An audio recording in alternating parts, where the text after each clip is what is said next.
Hey everyone, it's me, Angel Verna of Aja Elite. Before, nung bata pa ako, may mga nagpupunta and binebentahan nila yung lola ko. Kaya nagkaroon ako ng idea about real estate and then nung tumanda na ako, pag nagpupunta kami sa mall, ayan, nakikita ko sila, nag-aabot ng mga flyers and then may cute na mga building dun sa kanilang spot. So, si Phoebe, friend ko siya since college. And friends kami hanggang Facebook, even though magkaiba na kami ng work. And one day, nag-chat siya sa akin kung gusto ko ba lumipat kasi hiring sila. And then, doon na nag-start yung journey ko here sa SMDC. One of the sacrifices na ginawa ko, I think, is yung nag-move out na ako sa amin para humanap ng apartment na malapit dito sa HQ.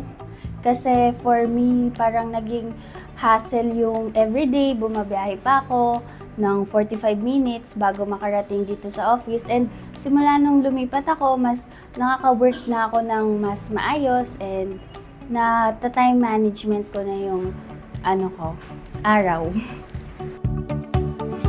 So, simula nung nag-work na ako here sa real estate, mas na-enjoy ko na yung time ko, nakakapag-bakasyon ako, nakakapag-spend ako ng time with family, napoprovidean ko sila, and also nakakapag-provide din ako for myself.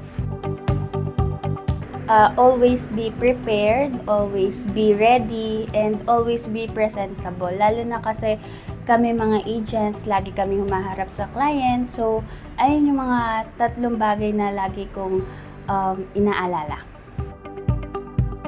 Ako, soon, magkaroon ako ng own business, own car, and bukod sa mga properties like condo, gusto ko talaga house and lot.